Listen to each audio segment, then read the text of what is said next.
E agora eu vou chamar aqui a Fernanda, que vai ter o desafio de fechar o nosso evento com uma visão de futuro, né? Então, ela vai apresentar para a gente aqui as inovações em pagamentos e falar um pouquinho das perspectivas para a gente debater no ano que vem, né? No próximo Payment View. Boa tarde a todos. Tudo bem? Bom, eu vou falar um pouco a respeito depois do excelente painel dos colegas aqui, um pouco a respeito de futuro. Quando a gente pensa em pagamentos, a gente tem aqui duas grandes verticais, do meu ponto de vista, né? A vertical tradicional e a vertical da inovação. Ou como que a gente se desafia cada vez mais, como que a gente busca novas formas de monetizar, de escalar os meios de pagamento tradicionais e de alavancar com novos meios de pagamentos, tá? Então, pode passar. Ah, o passador está aqui na sala. Perfeito. Falando um pouco a respeito de mim, eu tenho cerca de 18 anos de trajetória profissional, então desde sempre trabalhei em grandes instituições financeiras, bancos, adquirências, fintech, e com diversos produtos financeiros, e hoje eu lidero a parte de Open Finance em pagamentos e a parte de Pix pessoa física dentro do banco. A proposta para debater aqui com os colegas é a gente falar um pouco a respeito dos principais trilhos de pagamentos e como que eles vêm tendo movimento ali em relação à expansão no decorrer do ano de 2025, 2026, e o que a gente tem como uma perspectiva de futuro, e também passarmos um pouco a respeito dos desafios e da agenda regulatória, que é bem presente no nosso dia a dia, é um desafio quando a gente pensa em evolução, porque muitos dos momentos a gente não consegue ter uma evolução tão rápida decorrente da agenda regulatória proposta, mas, em contrapartida, também tem um fator muito importante do Banco Central nos impulsionar cada vez mais em pensarmos fora da caixa. Quando eu olho pela ótica de pagamentos, o que eu queria trazer aqui como um macro cenário são algumas verticais que a gente tem hoje, a forma que o nosso cliente transaciona. Então, o nosso cliente ele consegue ter o trilho tradicional, que é através de cartões, que nem a gente estava falando agora, ali com a Visa, enfim, que é algo que já está muito massivo dentro do varejo como um todo. Temos a parte de iniciação de pagamentos, que é uma parte nova, teoricamente. Quando a gente fala em iniciação de pagamentos, é a forma com que o cliente faz uma transação Pix, retirando valores de uma instituição A através de um comando numa instituição B. É um produto que hoje ele ainda está em uma curva de adoção no mercado como um todo, mas ele já vem ganhando uma escala, principalmente em casos de uso em wallets e casos de uso cada vez mais contextualizados em checkout. Temos o Pix, que hoje ele, na pessoa física, ele detém o maior share em relação a transações como um todo, então ele vem aqui cada vez mais ganhando em espaço e o cliente vem cada vez mais tendo como visão de ter o Pix First para movimentação financeira no seu dia a dia. Então, costumo falar que o Pix ele é uma commodity de tão grande, porém, em uma constante evolução, né? A agenda regulatória ela prevê também inovações decorrentes do Pix, então temos o Pix automático, temos outras modalidades que vêm por aí em decorrência da evolução regulatória do Pix como um todo, e a gente vai explorar um pouco mais desse contexto. O TED, que ele não acabou, né? Então, a gente ainda tem ali como um principal forma de pagamento o TED, principalmente em valores mais altos. O cliente ele se sente muito mais confortável em fazer um Pix quando o ticket é menor, quando a gente vai para um cenário de pessoa jurídica ou um cenário de um valor mais expressivo no transacional, o cliente muitas vezes acaba optando por utilizar o TED ainda como uma forma de transacionar. E o boleto, que continua sendo um fator que gera um alto impacto. Temos muitas empresas que utilizam o boleto, então já temos ali produtos como muito diversificados no mercado, como, por exemplo, o Bolepix, que é a junção das duas modalidades em um rail único ali, né, juntando o boleto e o Pix, mas tem evoluções também constantes em relação ao boleto como um todo, dentro do mercado. O que faz com que a gente acabe gerando ali um alto valor. Quando eu penso por essa ótica dos trilhos de pagamento, eu consigo identificar que a gente tem possibilidade de alavancagem em todos os rails, independente se a gente está falando de cartão, de Pix, de boleto, e essa que eu acho que é a beleza que a gente tem aqui como proposta evolutiva. Alguns dos pontos que estão elencados como grandes desafios no decorrer de 2026 são, por exemplo, a gente viabilizar uma forma cada vez mais contextual, voltada para a inovação no transacionar. Os colegas estavam falando muito a respeito de utilizar a IA para fazer a parte a respeito de pagamentos 100% autônomos, ou no máximo autônomo, que ele consiga transacionar e concluir a transação sem muita intersecção humana. Quando a gente fala de iniciação de pagamentos, estou falando que eu tiro um fator, que é o banco, como principal meio de transmissão, e eu consigo colocar iniciadores. Eu consigo ampliar a forma de pagar dentro de um trilho já pré-existente do Pix. Como que isso funciona? A gente consegue, através de novas tecnologias, ampliar esse meio de pagamento de uma forma geral. Por exemplo, o GPay. O GPay hoje ele possibilita, apesar de não ser o banco, uma forma de transacionar. Você consegue fazer um pagamento direto da sua carteira do GPay, como você também consegue utilizar o GPay embedado dentro de um e-commerce. Quando a gente parte por essa ótica, a gente está falando de, muitas vezes, desacoplar a figura 100% bancária no meio de pagamento. E temos diversas possibilidades atreladas a isso. Né? Então, dentro dos principais Rails como um todo, eu acho que um grande fator importante para trazer reflexão para todos vocês é que a gente tem cada vez mais possibilidade de escala dentro do método tradicional do transacionar, mas também possibilidades de evolução dentro deste método tradicional, trabalhando com o IA e trabalhando cada vez mais com outras formas complementares. Falando um pouco a respeito do panorama de 2024, 2025, né? Então, quando a gente pensa em modelo de pagamentos, temos trilhos bem estruturados e temos os grandes números do mercado, né? O Brasil, ele é um país hoje que ele tem multiformas de transacionar, né? Diferente de outras economias que muitas vezes ainda não têm produtos tão evoluídos quanto nós, até por isso que a gente estava falando que em muitos cenários pessoas de outros países vêm até o Brasil para entender um pouco a respeito de pagamentos, então hoje a gente é referência como nação em relação a isso, deixando outras economias europeias ou até realmente os Estados Unidos para trás, né? Então temos ali um grande desafio. E falando a respeito disso, o que eu gostaria de trazer é que, apesar da gente ter diversos meios, o transacional cada vez mais ele cresce. Em todas as verticais a gente vê um crescimento em relação ao consumo como um todo. Então, quando a gente fala, não estou conseguindo, aqui. Quando a gente fala em relação ao Pix, dados do Banco Central, então a gente teve um crescimento de 2024 para 2025, porque a gente não tem ainda o fechamento parcial de 2026, né? Obviamente. Então a gente teve um crescimento na casa do bilhão de transações. Então, quando a gente olha em relação ao Pix, mesmo o Pix que a gente considera já um produto que ele tem uma amplitude muito grande, ele não atinge o platô.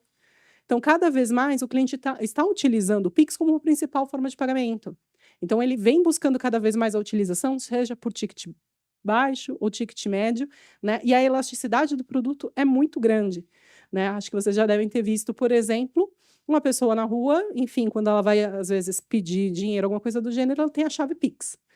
Eu costumo falar que a elasticidade ela vai desde uma doação que a gente vai fazer para uma pessoa que está em uma situação de rua a uma compra de um imóvel. Né? Então, é um produto que ele tem uma alta abrangência nacional. Temos aqui no lado o Open Finance, né, que a gente tem aqui um crescimento, tem um desafio como um todo em ainda ganhar uma alta escalabilidade junto com o público. Né? Dentro do Open Finance, a gente tem duas grandes verticais, a parte de compartilhamento de dados, em que o cliente compartilha o dado para a gente saber um pouco a respeito da situação financeira dele, conseguir contribuir com ofertas cada vez mais personalizadas. E a parte de iniciação de pagamentos, que é viabilizar que o cliente tenha um conceito de ter todos os seus bancos interligados a partir de um consentimento único. Então, ele dá uma autorização, por exemplo, aqui no Bradesco, ele dá autorização para eu conseguir retirar saldo dos outros concorrentes, das outras instituições financeiras. Com isso, a gente consegue ter uma flexibilidade maior em relação ao transacionar e o cash-in e cash-out do cliente como um todo. Temos também uma queda, que é a única queda que a gente vê aqui dentro desse contexto, em relação ao TED. Cada vez mais o TED ele tem um movimento de migração para o Pix, porém ele ainda é extremamente representativo, muito focado em tickets de alto valor, que nem eu comentei. Tickets menores, o imediatista, o Pix ele já atende muito bem o cliente. Quando pensamos em tickets mais elevados e, principalmente, operações mais estruturantes na pessoa jurídica, a TED continua tendo uma alta representatividade. E os boletos, que também eles têm um crescimento. Quando a gente fala de um número estimado, esse número não está fechado, mas ele está em linha com o exercício de 2024, que ele ainda mantém uma alta representatividade como um todo dentro do meio de pagamentos. Falando um pouco a respeito do ambiente de cartões, né? Então, cartões a gente tem aqui também uma vertical de crescimento quando a gente fala em comparativos de 2024 e 2025. Né? Então, mesmo mostrando que, apesar de termos o Pix como principal meio de pagamento, o cartões ele ainda é bem representativo no ecossistema como um todo. Né? Tem algumas diferenças, por exemplo, que são desafios nativos do Pix como um todo, por exemplo, pontuação, possibilidade de postergar um pouco o pagamento daquele valor. Então, ainda tem cenários evolutivos dentro de cada possibilidade de arranjo. Um fator importante aqui em relação a gente tentar aproximar cada vez mais a utilização desses meios de pagamento para a consideração em relação ao Pix são possibilidades que a gente vê em exercício junto com o Banco Central. Então, um dos produtos que ele não foi priorizado dentro da agenda regulatória de 2026 e 2027 é o Pix parcelado, mas já é uma realidade hoje no consumo do brasileiro. Tá? O que seria o Pix parcelado? É sobre uma ótica parecida com cartões. Cartão de crédito, quando você for transacionar, você consegue comprar agora e pagar daqui 30. No Pix parcelado, você consegue fazer um Pix em que o recurso cai imediatamente para o cliente e você consegue efetuar aquele pagamento através de uma linha de crédito já diretamente dentro da jornada. Então, cada vez mais vamos ter mecanismos para aproximar a necessidade final do cliente, que nesse caso seria executar uma compra, ele tendo ou não tendo um recurso financeiro na hora, seja através de uma linha de crédito de cartão, seja através de uma linha de crédito vinculada com o Pix. Então, esse é um movimento natural do mercado. A gente implantou, no início desse ano, esse produto aqui no Bradesco, em que o cliente hoje ele consegue fazer um Pix sem ter o dinheiro, utilizando uma linha de crédito diretamente dentro da nossa jornada. Isso vem cada vez mais trazendo que, quando a gente pensa em evolução de meios de pagamento, que nem eu comentei no início, temos a vertical de termos inovações voltadas para cenários exploratórios, super novidades, que nem a gente falou aqui dos agentes, como também de entender qual que é a necessidade do cliente em Rails, que já são massificados dentro do ecossistema como um todo, como Pix e cartão de crédito, mas que, em combinação, elas atendem à necessidade do cliente. Né? Dessa necessidade nasceu, por exemplo, o Pix automático.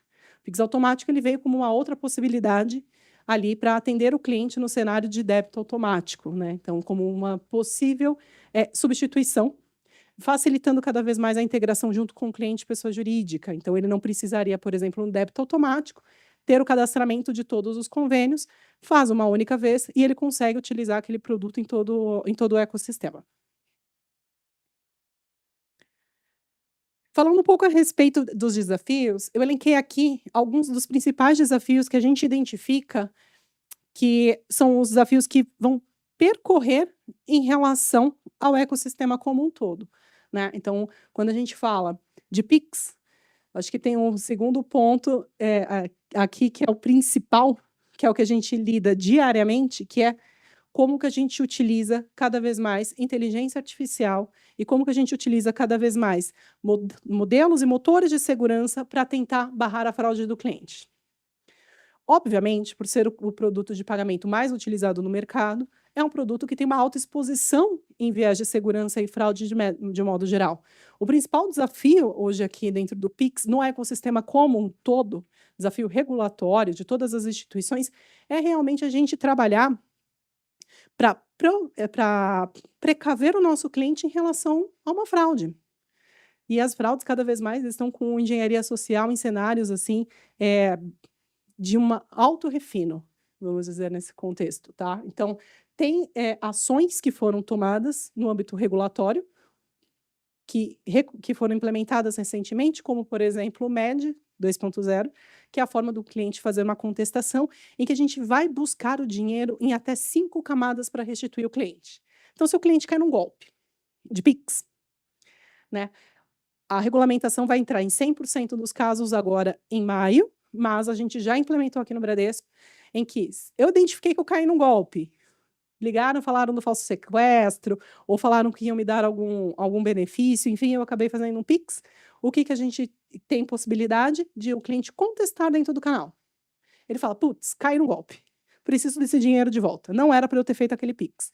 Em até 5 camadas, e camadas entende-se 5 transações entre contas, a gente consegue identificar aquele recurso, travar o recurso da conta do possível fraudador e devolver para o cliente. Essas 5 camadas seriam 5 contas. Então, assim, se eu, por exemplo, cair num golpe e o meu dinheiro fraudado foi para o primeiro fraudador, e depois ele transferiu para um segundo fraudador, e para um terceiro, a gente consegue fazer essa varredura dentro do ecossistema, em contas Bradesco, em contas de qualquer outra instituição financeira, para ter essa identificação e fazer o retorno para o cliente, dentro do trilho do Pix. Isso foi implementado regulatoriamente e vai entrar em 100% de vigência a partir do mês de maio. A nossa expectativa como mercado é que a gente tenha uma redução de até 50% no aumento de devolução de contestação dentro do Pix.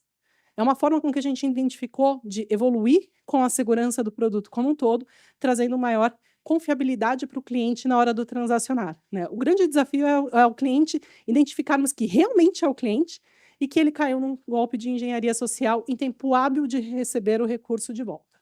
Então, quando a gente fala de Pix, eu acho que esse é o principal desafio. É um produto muito já utilizado dentro do mercado, mas, dada a exposição, a gente tem esse ponto aqui que a gente precisa cada vez mais evoluir. Quando a gente fala a respeito de Open Finance, eu acho que os 2 principais desafios aqui é realmente a gente considerar que todo mundo sabe e utiliza. Quem aqui já fez algum consentimento de Open Finance, cadastrou, fez alguma transação via Open Finance? 30% do público.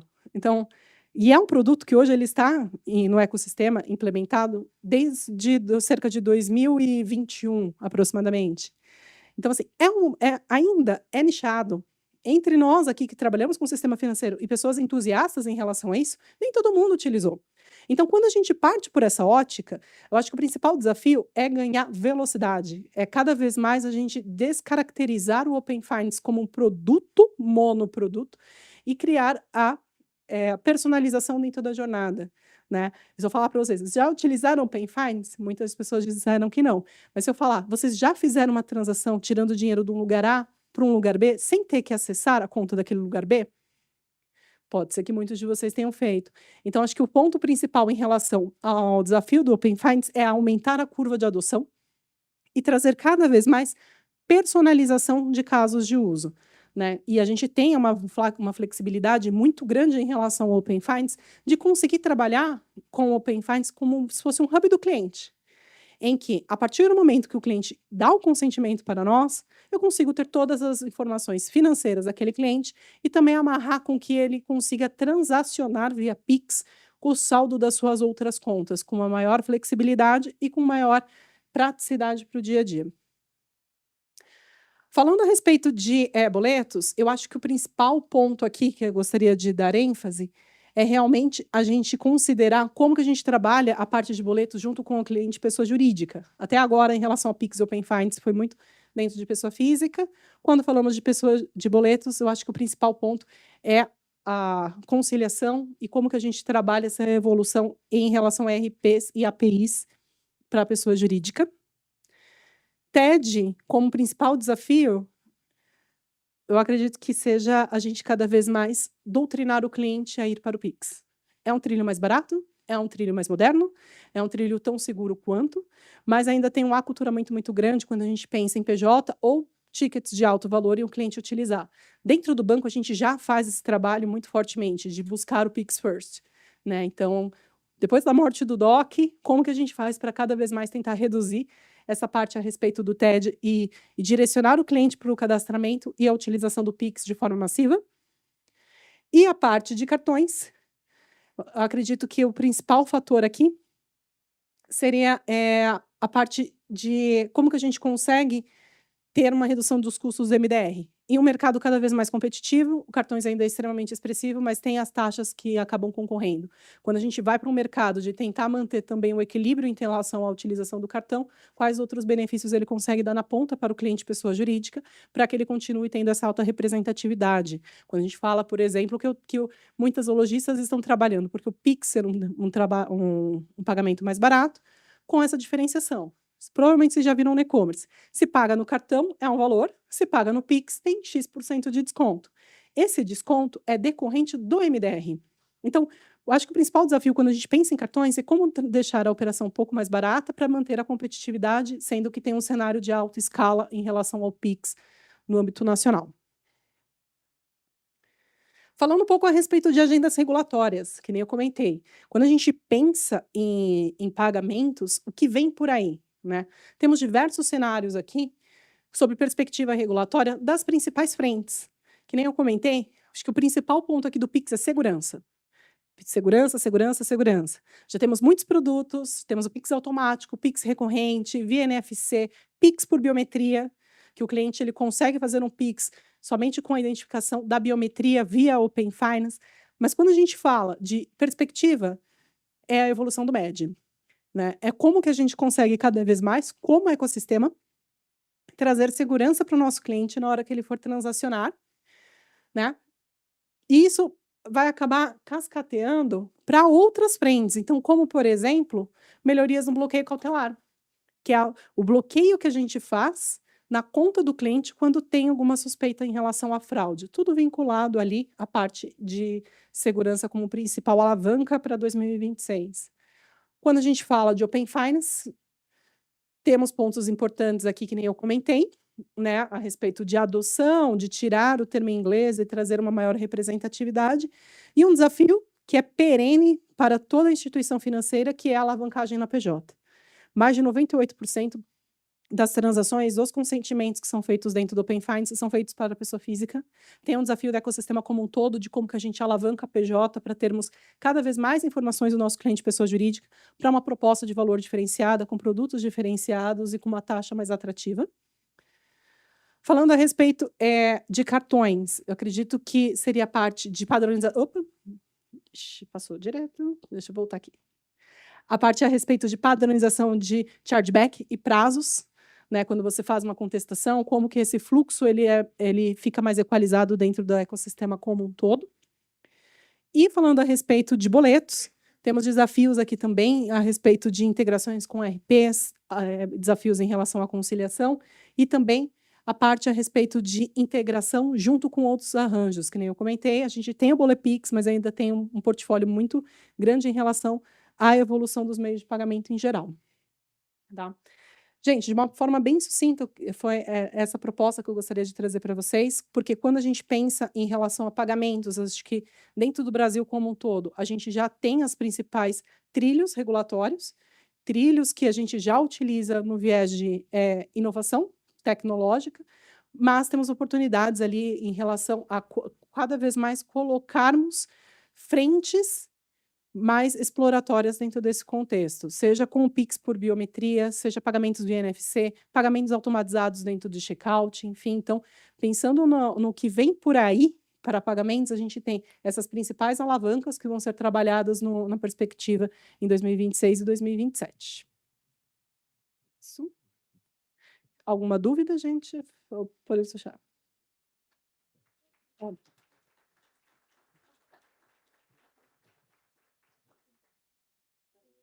Pode.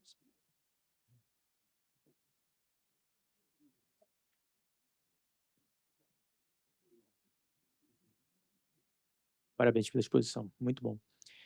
Perguntinha sobre linhas de desenvolvimento, não vi nenhuma menção em nada referente a crypto, stable ou algum tipo de wallet, coisas assim. Está fora dos planos do Bradesco ou só não está mencionado aqui? Em relação a cripto, a gente tem uma área hoje interna dentro do Bradesco que faz essa parte a respeito de curadoria, que é a parte de estratégia regulatória. Em relação à questão da stablecoin, hoje a gente já tem um time dentro da área de internacional e câmbio que foca em relação a essas evoluções regulatórias, seja em stablecoin ou sejam em relação a outras moedas digitais. Ainda não temos 100% da regulamentação fechada para conseguir realmente fazer esse cenário, mas tem um desenvolvimento inicial sendo tratado dentro da companhia. Mais alguém quer compartilhar? Gente, era isso. Então, queria agradecer muito a presença de vocês. Eu fiquei aqui responsável por fechar o painel, né? Então, agradeço a participação no decorrer do dia de hoje. Eu não consegui estar desde de manhã com todos os colegas e um excelente fim de dia para todo mundo.